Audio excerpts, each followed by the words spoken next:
All right, guys. So today I was going to talk to you guys about something that I find all the time with real estate agents. So the video today is going to be called "Why Are Agents Getting Their License? Why do so many people want to get into real estate?"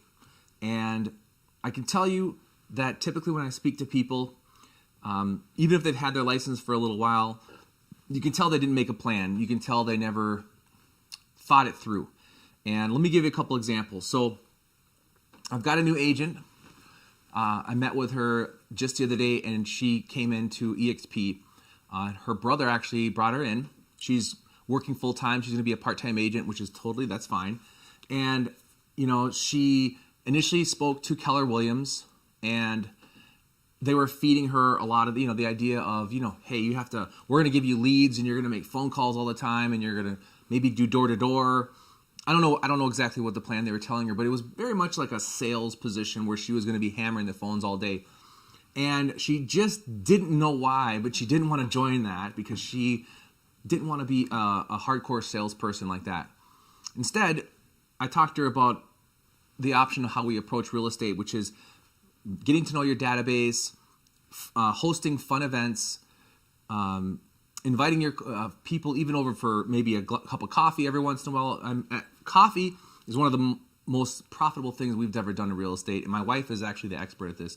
She sits down and has coffee with people and just gets to know people, and they refer the heck out of her. So we also, with this new agent I'm referring to, she was like, well, how am I going to launch my business? She thought she was just going to put a picture on Facebook and say, I got my license. So yes, that could work. But instead, we gave her the idea she's going to throw a cocktail and appetizer party with all of her girlfriends, mostly girlfriends, but I think there's going to be some guys there too. She's going to buy the first round of drinks for everyone, and she's going to buy appetizers for everyone, and she's going to do a huge launch party for her closest folks, the ones that really support her. And now she's so excited. She's going to be planning that right now. It's going to be probably about 2 weeks away, so she can give it some time to come and to give people time to plan. But she went from like zero plan and not knowing what to do to now understanding she's going to be part-time. She's going to be throwing a huge bash. She's going to be advertising to her database, and then she's actually going to be joining our team. So we're super excited to have Ellie.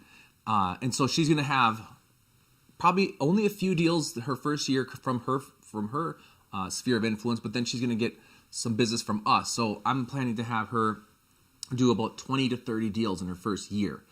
And so imagine doing 20 to 30 deals per year without really tapping into your database, without having a plan, and just doing cold calls. Very few people want to do that, okay? And so that's example number one.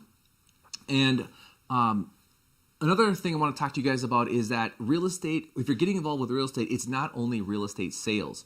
Real estate encompasses all kinds of industries like I'll give you an example of a gentleman I met a couple years ago. He's young. He is into the construction business. So he teamed up with a construction crew, and they're actually Instagrammers, and they have lots of followers. And so what he does is he's an employee of this construction team, and he's learning the trade. He wants to get into real estate, but he didn't just dive in because he needs to have an income. And so he worked with them for a couple years now, and he just bought his first real estate property, which he's going to use all of his construction renovation to renovate his own property. He rents out some bedrooms to his friends, and that's how he got involved with real estate. Now he's thinking about getting his license after he's gotten his feet wet, okay? So that was a super smart move, I believe, for him. And even, for example, I've got a friend who, he used to just work at a golf course, and he started getting referrals from us and a couple other realtor friends for handyman work. Now he's got a raging handyman business. He's getting referrals from all kinds of agents. They're just feeding him business. He's taking really good care of them. And, the other day he came up to us and he's like, Sean and Blanca, I've never made over $8,000 in 1 month in my entire life. This has been the greatest thing. And I told him, I'm like, this is real estate. You took your skills and you attached it into real estate, and eventually he'll be able to buy investment properties, right? Eventually he'll be able to create his own portfolio in real estate, and he's a handyman, so he'll be able to fix them up really nice. And so if you guys are thinking about getting your license and you haven't thought about these other strategies of how you could plug into real estate without just jumping in, I need you guys to think about it, because it can be a very big mistake to just jump in and get your license, and then guess who you end up competing with? Guys like me, okay? And as a new agent, it really isn't even fair for you to come in and expect to have success when the people that are in here full time are just going to crush you. We know all the strategies. We have all the good clients.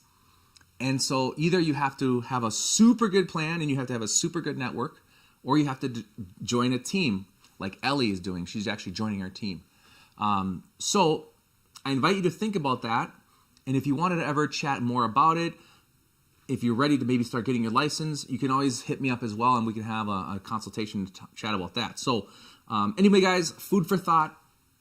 And last comment, guess who also tried to get into real estate without, in my opinion, without a very good plan? Zillow.